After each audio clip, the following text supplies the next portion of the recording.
ಅದು ಅದೇ ಎಲ್ಲ ಮಾಧ್ಯಮದಲ್ಲೆಲ್ಲ ವೈರಲ್ ಆಗಿತ್ತು, ಮಿಡಲ್ ಫಿಂಗರ್ ತೋರಿಸಿ. ಅದು ಅವ್ರ ಜೊತೆಯಲ್ಲಿ ಅವರ ಫ್ರೆಂಡ್ಸ್ಗಳು ಇದ್ರಲ್ಲ, ಅವರು ಹೇಳಿದ್ರು ಇಲ್ಲ ನಮ್ಮ ಫ್ರೆಂಡ್ಸ್ಗೆ ತೋರಿಸಿದ್ರಂತು. ಬಟ್ ಫ್ರೆಂಡ್ಸ್ ತೋರಿಸ್ಬೇಕಂದ್ರೆ ಮನೆ ಒಳಗೆ ಇಲ್ಲಾಂದ್ರೆ ರೂಮ್ ಒಳಗೆ ಹೋಗ್ಬಿಟ್ಟು ತೋರಿಸ್ಕೊಳ್ಳಿ. ಬಾಲ್ಕನಿ ಬಂದು ತೋರಿಸಿ, ಎಲ್ಲ ಪಬ್ಲಿಕ್ ಎಲ್ಲ ಇದ್ರು, ಅಲ್ಲಿ ಮಹಿಳೆಯರು ಇದ್ರು, ತಪ್ಪೇ ಅದು 100% ತಪ್ಪೇ ಅದು. ಅದಕ್ಕೆ ಶಿಕ್ಷೆ ಆಗ್ಬೇಕು, ಅಟ್ಲೀಸ್ಟ್ ಒಂದು ಫೈನ್ ಆಗ್ಬೇಕು ಅವ್ರ ಮೇಲೆ. ಅದರಿಂದ ನಾವು ಕಂಪ್ಲೇಂಟ್ ಕೊಟ್ಟಿದ್ದೀವಿ. ಈಗ ಪೊಲೀಸರು ಯಾವ ರೀತಿ ಆಕ್ಷನ್ ತಗೊಂಡ್ರಂತೂ ಗೊತ್ತಾಗ್ತಾ ಇಲ್ಲ. ಅದು ಇಲ್ಲಿ ತನಕ ನನಗೆ ಮಾಹಿತಿ ಬಂದಿದೆ, ಅದು ಯಾರು ಕ್ಲೋಸ್ ಮಾಡ್ತಾ ಇಲ್ಲ. ಅಕಸ್ಮಾತ್ ನನಗೆ ಏನಾದ್ರು ನೋಟಿಸ್ ಬಂದ್ರೆ ನಾನು ಕಾನೂನು ರೀತಿ ಕೋರ್ಟ್ ಮೆಟ್ಲೆ ಇಟ್ಟು ಅವ್ರ ಮೇಲೆ ಏನಿದೆ PCR ಹಾಕಿ ಆಕ್ಷನ್ ತಗೋತೀವಿ ಸರ್. ಅಂದ್ರೆ ಕೊಟ್ಟಂತದ್ದು ಸಂಬಂಧಪಟ್ಟಂತ ಸಾಕ್ಷ್ಯಾಧಾರಗಳು ಕೊರತೆ ಇದೆ ಅಂತೇಳಿ ಮಾಹಿತಿ. ಅಂದ್ರೆ ಯಾವ್ದು ಎವಿಡೆನ್ಸ್ ಇಲ್ಲ ಆರೋಪಕ್ಕೆ ಸಂಬಂಧಪಟ್ಟ ಸರ್. ಎವಿಡೆನ್ಸ್ ಅದೇ CCTV ಫುಟೇಜಸ್ ಸಾಕಲ್ಲ ಸರ್ ಎವಿಡೆನ್ಸ್, ಅದು ಒರಿಜಿನಲ್ ಅಲ್ಲ. ಆಮೇಲೆ ಮೊಬೈಲ್ ಅಲ್ಲಿ ತೆಗ್ದಿರೋದು ಅದಲ್ಲೂ ಒರಿಜಿನಲ್ ಇದಲ್ಲ, ಅದೇ ಸಾಕು. ಆ ಬೇಸ್ ಮೇಲೆ ಇದು ಮಾಡ್ಬೋದು, ಅದು ಇನ್ವೆಸ್ಟಿಗೇಟ್ ಮಾಡ್ಬೋದು. ದೂರು ಕೊಟ್ಟಾಗ ಏನೇನು ಕೊಟ್ಟಿದ್ರಿ ಸರ್? ಸರ್ ನಾನು ಅಷ್ಟೇ ಪೆನ್ ಡ್ರೈವ್ ಅಲ್ಲಿ ಇದು ಕೊಟ್ಟಿದ್ದೀನಿ ಸರ್, ಅವ್ರಿಗೆ ವಿಡಿಯೋಸ್ ಕಳಿಸಿದ್ದೀನಿ.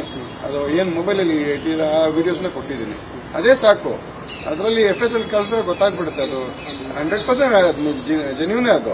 ಸರ್ ಮತ್ತೆ ಕೇಸ್ ಕ್ಲೋಸ್ ಮಾಡಬೇಕಾದ್ರೆ ದೂರದವರಿಗೆ ನೋಟಿಸ್ ಮಾಡಬೇಕು. ಹೌದು, ನೋಟಿಸ್ ಮಾಡಬೇಕು. ನನಗೆ ನೋಟಿಸ್ ಕ್ಲೋಸ್ ಮಾಡ್ತೀನಿ ಬಂದಿಲ್ಲ, ಇನ್ವೆಸ್ಟಿಗೇಟ್ ಮಾಡ್ತಾ ಇದೀವಿ ಅಂತ ಬಂದಿದೆ ನನಗೆ. ಜಮೀರ್ ಅವ್ರ ಮಗ ಇದ್ರು, ನೆನಪಾಡಿದ್ರು, ದೊಡ್ಡ ದೊಡ್ಡ ವ್ಯಕ್ತಿಗಳ ಮಕ್ಕಳಿದಾರೆ ಅನ್ನೋ ಕಾರಣಕ್ಕೆ ಏನಾದ್ರು ಇದನ್ನ ಇರ್ಬೋದು ಸರ್, ಅದು ಹೇಳ್ಬೋದು. ಯಾಕಂದ್ರೆ ದೊಡ್ಡ ದೊಡ್ಡ ಮಿನಿಸ್ಟರ್ಗಳು ಮಕ್ಕಳೆಲ್ಲ ಅಲ್ಲಿ ಇದ್ರು, ಅವರು ಏನಾದ್ರು ಇನ್ಫ್ಲೂಯೆನ್ಸ್ ಹಾಕಿ ಏನಾದ್ರು ಕ್ಲೋಸ್ ಮಾಡಕ್ಕೆ ಟ್ರೈ ಮಾಡ್ಬೋದು.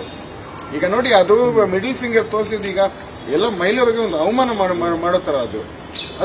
ಸರ್ ಈಗ ಒಬ್ಬರಲ್ಲಿ ಅವ್ರ ಫ್ರೆಂಡ್ ಹೇಳ್ತಾ ಇದ್ದಾರೆ, ನಮ್ಮ ಫ್ರೆಂಡ್ಗೆ ಮ್ಯಾನೇಜರ್ ಫ್ರೆಂಡ್ ಅವ್ರಿಗೆ ತೋರಿಸಿದ್ರು, ಅದು ಪಬ್ಲಿಕ್ ತೋರಿಸಿದ್ರೆ ಅದು ಇದಾಗತ್ತೆ, ಅಫೆನ್ಸ್ ಆಗತ್ತೆ ಅಂತ.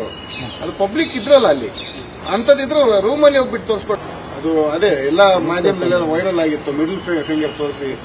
ಅದು ಅವ್ರ ಜೊತೆಯಲ್ಲಿ ಅವರ ಫ್ರೆಂಡ್ಸ್ಗಳು ಇದ್ರಲ್ಲ, ಅವರು ಹೇಳಿದ್ರು ಇಲ್ಲ ನಮ್ಮ ಫ್ರೆಂಡ್ಸ್ಗೆ ತೋರಿಸಿದ್ರಂತು. ಬಟ್ ಫ್ರೆಂಡ್ಸ್ ತೋರಿಸ್ಬೇಕಂದ್ರೆ ಮನೆ ಒಳಗೆ ಇಲ್ಲಾಂದ್ರೆ ರೂಮ್ ಒಳಗೆ ಹೋಗ್ಬಿಟ್ಟು ತೋರಿಸ್ಕೊಳ್ಳಿ.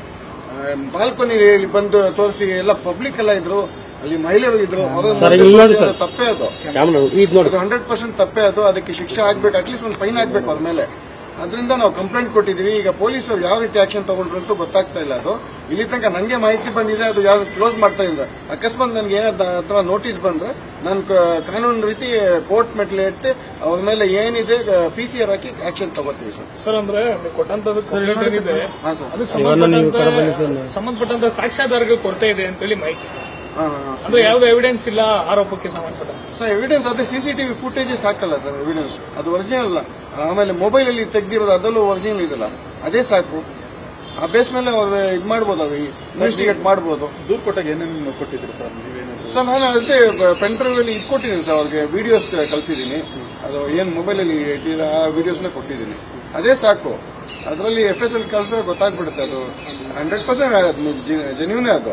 ಸರ್ ಮತ್ತೆ ಕೇಸ್ ಕ್ಲೋಸ್ ಮಾಡಬೇಕಾದ್ರೆ ದೂರದವರಿಗೆ ನೋಟಿಸ್ ಮಾಡಬೇಕು. ಹೌದು, ನೋಟಿಸ್ ಮಾಡಬೇಕು. ನನಗೆ ನೋಟಿಸ್ ಕ್ಲೋಸ್ ಮಾಡ್ತೀನಿ ಬಂದಿಲ್ಲ, ಇನ್ವೆಸ್ಟಿಗೇಟ್ ಮಾಡ್ತಾ ಇದೀವಿ ಅಂತ ಬಂದಿದೆ ನನಗೆ. ಜಮೀರ್ ಅವ್ರ ಮಗ ಇದ್ರು, ನೆನಪಾಡಿದ್ರು, ದೊಡ್ಡ ದೊಡ್ಡ ವ್ಯಕ್ತಿಗಳ ಮಕ್ಕಳಿದಾರೆ ಅನ್ನೋ ಕಾರಣಕ್ಕೆ ಏನಾದ್ರು ಇದನ್ನ ಇರ್ಬೋದು ಸರ್, ಅದು ಹೇಳ್ಬೋದು. ಯಾಕಂದ್ರೆ ದೊಡ್ಡ ದೊಡ್ಡ ಮಿನಿಸ್ಟರ್ಗಳು ಮಕ್ಕಳೆಲ್ಲ ಅಲ್ಲಿ ಇದ್ರು, ಅವರು ಏನಾದ್ರು ಇನ್ಫ್ಲೂಯೆನ್ಸ್ ಹಾಕಿ ಏನಾದ್ರು ಕ್ಲೋಸ್ ಮಾಡಕ್ಕೆ ಟ್ರೈ ಮಾಡ್ಬೋದು.